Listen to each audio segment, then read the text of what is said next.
மெட்ராஸ் ஸ்டைல்ல பிரியாணி கத்திரிக்காய் எப்படி செய்யுதுன்னு பார்க்கலாம். ஒரு பக்கா ஹோட்டல் ஸ்டைல்ல சூப்பர் டேஸ்டா இருக்கும். ஒரு பேன்ல 2 டேபிள் ஸ்பூன் வேர்க்கடலை சேர்த்துக்கலாம். இது ஆல்ரெடி வறுத்த வேர்க்கடலை லைட்டா ரோஸ்ட் பண்ணிக்கிறேன். இது கூட ஒரு 1/4 டீஸ்பூன் அளவு வெந்தயம் கண்டிப்பா சேர்க்கணும். கூடவே 1 டேபிள் ஸ்பூன் எள்ளு சேர்த்துக்கலாம். வெள்ளை எள்ளு கருப்பு எள்ளு எதுவாக இருந்தாலும் ஓகே தான்.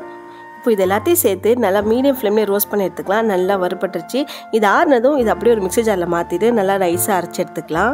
இந்த கத்திரிக்காய் செய்யறதுக்கு மெயினான 3 இன்க்ரீடியன்ட் இதுதான். இதை ரெடி பண்ணி வச்சுக்கலாம். இப்போ ஒரு பேனில் கொஞ்சமாக நல்லெண்ணெய் சேர்த்துட்டு இந்த மாதிரி நீளமாக கட் பண்ண கத்திரிக்காய் சேர்த்துக்கலாம். கொஞ்சம் நீட்டமான கத்திரிக்காவாக இருந்தால் நீங்கள் முழுசாகவே சேர்த்துக்கலாம். இந்த எண்ணெயிலே இந்த கத்திரிக்காய் கலர் மாறுற வரைக்கும் நல்லா வதக்கி எடுத்துக்கலாம். அதுலேயே ஒரு 3/4 வெந்துடும். நல்லாவே வெந்திருக்கு. இது அப்படியே எடுத்து ஒரு பிளேட்லேயே வச்சிருவோம். இது அப்படியே இருக்கட்டும். இப்போ நம்ம கிரேவி செய்ய ஆரம்பிச்சிடலாம். இப்போ அதே பேன்லேயே எண்ணெய் சேர்க்க வேண்டாம். கொஞ்சமாக கடுகு சேர்த்து நல்லா பொரியிட்டோம். இது கூடவே கொஞ்சமாக சீரகம் சேர்த்துக்கலாம். 1 டீஸ்பூன் பெப்பர் சேர்த்துக்கலாம். இப்போ இது 3மே சேர்ந்து நல்லா பொரியிட்டோம். மீடியம் ஃப்ளேமில் இருக்கட்டும். இப்போ இதில் ஒரு பெரிய வெங்காயம் நல்லா பொடியாக கட் பண்ணி சேர்த்துக்கலாம். கூடவே 2 பச்சை மிளகா காரத்துக்கு கொஞ்சமாக கருவேப்பிலை சேர்த்துக்கலாம். இப்போ இதை மட்டும் சேர்த்து நல்லா வதக்கி எடுத்துக்கலாம்.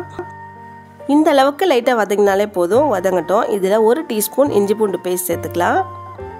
பச்சை வாசனை போகிற வரைக்கும் நல்லா வதக்கிட்டு இதில் 1 டீஸ்பூன் ஃபுல்லாக மிளகாய் பொடி சேர்த்துக்கலாம். அதே மாதிரி 1 டீஸ்பூன் ஃபுல்லாக தனியா பொடி, கூடவே 1/2 டீஸ்பூன் மஞ்சள் பொடி சேர்த்துட்டு இந்த கிரேவிக்கு மட்டும் தேவையான உப்பு சேர்த்துக்கலாம். இப்போ இந்த மசாலா எல்லாம் சேர்த்து நல்லா மீடியம் ஃப்ளேம்லேயே வதக்கி விட்டுடலாம். அப்படியே கொஞ்சம் நேரம் வதங்கட்டும். இதில் ஒரு பெரிய தக்காளி நல்லா பொடியாக கட் பண்ணி சேர்த்துக்கலாம்.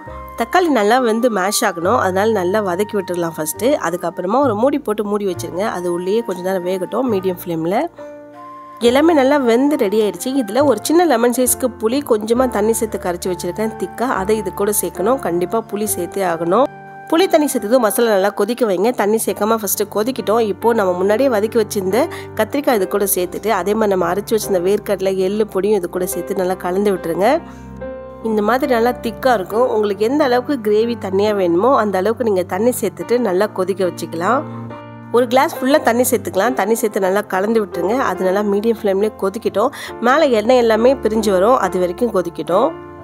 நல்லா கம்மான்னு வாசனையோட பிரியாணிக்கு சைட் டிஷ்ஷான கத்திரிக்காய் ரெடி. பாருங்க எப்படி அழகாக எண்ணெய்லாம் தெளிஞ்சு சூப்பராக ரெடி ஆயிடுச்சு. எங்கிட்ட நிறைய பேர் ரொம்ப நாளாக கேட்டுட்டு இருந்த ரெசிபி பக்கா ஹோட்டல் ஸ்டைலில் கண்டிப்பாக ட்ரை பண்ணி பாருங்க. செம்ம டேஸ்ட்டாக இருக்கும். நான் கொஞ்சம் திக்காக செஞ்சுருக்கேன். நீங்கள் இன்னும் கொஞ்சம் எக்ஸ்ட்ரா தண்ணி சேர்த்து கிரேவிமாக செஞ்சுக்கலாம். நம்ம மெட்ராஸ் பிரியாணி கூட இந்த கத்திரிக்காய் வச்சு சாப்பிட்டு பாருங்க. வேற லெவல் டேஸ்ட்டாக இருக்கும். இந்த பிரியாணியுமே நம்ம சேனலில் இருக்குது.